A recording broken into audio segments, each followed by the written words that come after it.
Bonjour, bonsoir les amis. Si tu es nouveau, bien tu ne t'es pas encore abonné sur ma chaîne Alliance des États du Sahel, je t'invite à aller t'abonner, active la cloche de notification. N'oublie pas de me laisser un gros pouce bleu. Ça permet à l'algorithme YouTube de mettre mes vidéos en avant et prouver que je publie de bons contenus. Alors les amis, aujourd'hui nous allons encore analyser les pronostics pour que le Sénégal puisse rejoindre l'AES. Vous savez, le Sénégal qui est un pion des impérialistes. Voir le Sénégal dans l'AES serait un atout.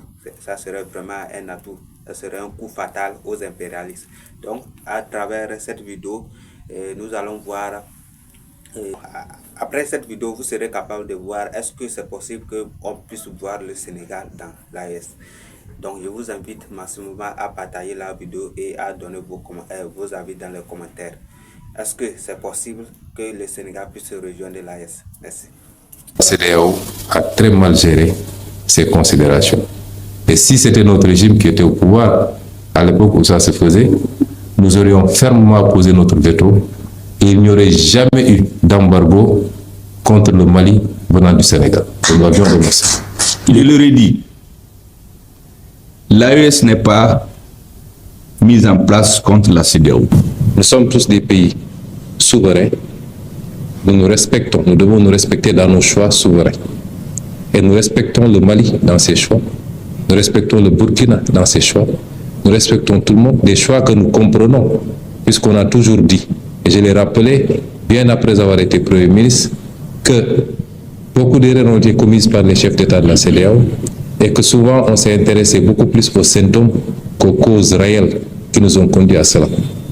Ça n'a pas changé chez nous. Alors qu'est-ce qu'on nous reproche? Et vous assurer que rien de ce qui pourra déstabiliser le Mali ne viendra du Sénégal, en tout cas pas sous notre régime. Nous resterons unis,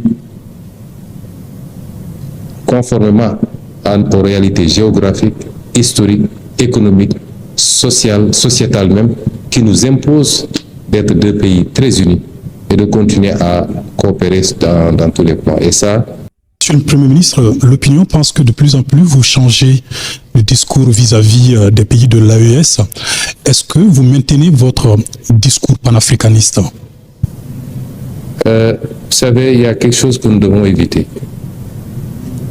C'est de mettre les émotions au devant de tout. Les questions qu'on gère sont des questions extrêmement sérieuses. Il ne me sera jamais reproché, on ne sortira jamais une seule déclaration que j'avais faite avant qui diffère des déclarations que j'ai faites aujourd'hui. Notre position a été très claire depuis le début. Quand nous avions commencé à prendre position sur ces questions, il n'y avait pas encore l'AES d'ailleurs. Il y avait ce qui se passait dans chacun des pays, aujourd'hui considérés comme étant membres de l'AES. Quand c'est arrivé au Mali, nous avons été en tant qu'opposants les premiers à dénoncer. Et on continue à le dénoncer fermement. L'embargo qui a été fait sur le Mali par des pays frères et malheureusement parmi lesquels notre propre pays.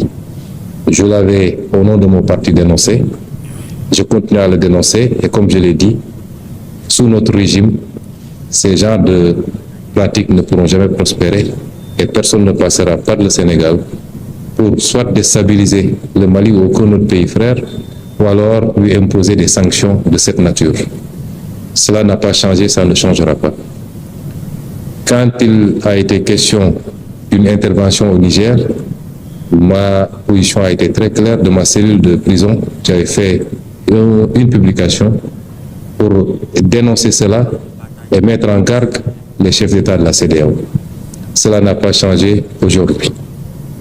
L'AES est venu après et personne ne sortira un seul discours où moi, en tant que président de mon parti opposant de l'époque, j'avais dit que nous rejoindrons telle ou telle organisation.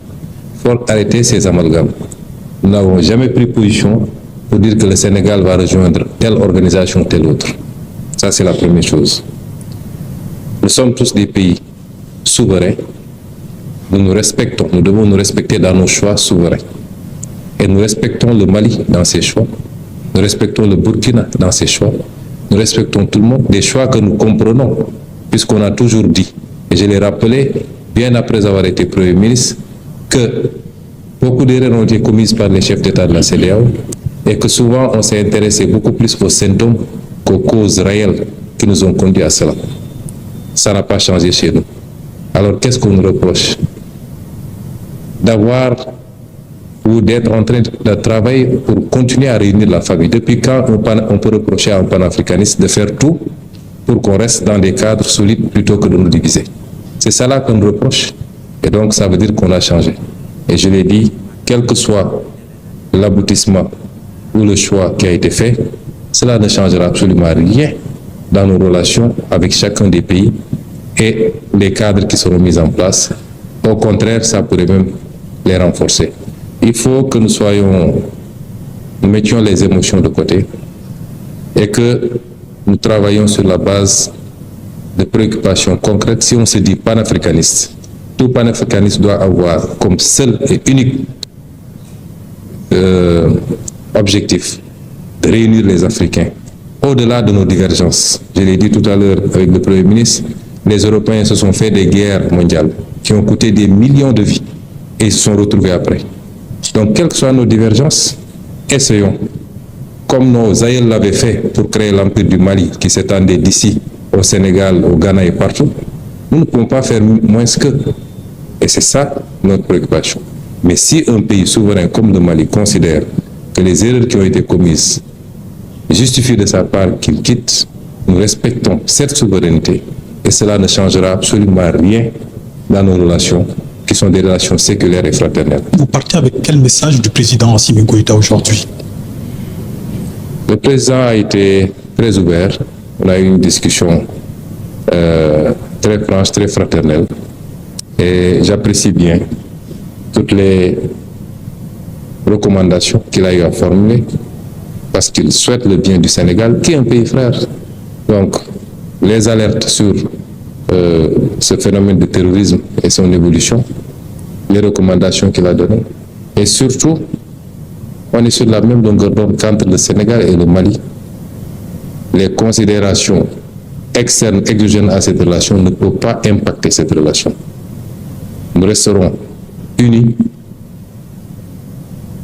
conformément aux réalités géographiques, historiques, économiques, sociales, sociétales même, qui nous imposent d'être deux pays très unis et de continuer à coopérer dans tous les points. Et ça, c'est extrêmement fort. Au moins, je sors d'ici avec la certitude qu'on a exactement la même compréhension de ce que devraient être nos relations.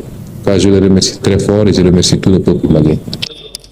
Les liens forgés par l'histoire, la géographie, la sociologie nous condamnent de travailler ensemble, la main dans la main, de cheminer au coude à coude pour faire face aux défis communs liés à la sécurité, j'allais dire à l'insécurité, à la stabilité et au développement. Nous sommes d'autant plus condamnés à travailler ensemble, Monsieur le Premier ministre, de concert, car nos deux peuples ont montré la voie de l'intégration en prenant de l'avance sur les États et sur nos institutions politiques. C'est le lieu de relever pour s'en réjouir la solidarité du peuple frère du Sénégal, malgré les péripéties politiques envers le peuple malien pendant les 7 longs mois de sanctions illégales, injustes et inhumaines de la CEDEAO entre janvier et juillet 2022. Nous invitons tous les partenaires de bonne foi à avoir une lecture objective, lucide et équilibrée de la situation pour mieux comprendre et envisager les solutions basées sur l'écoute mutuelle, incompatible avec l'ostracisme dont on a voulu frapper les pays de l'AES. Je le redis, l'AES n'est pas mise en place contre la CEDEAO.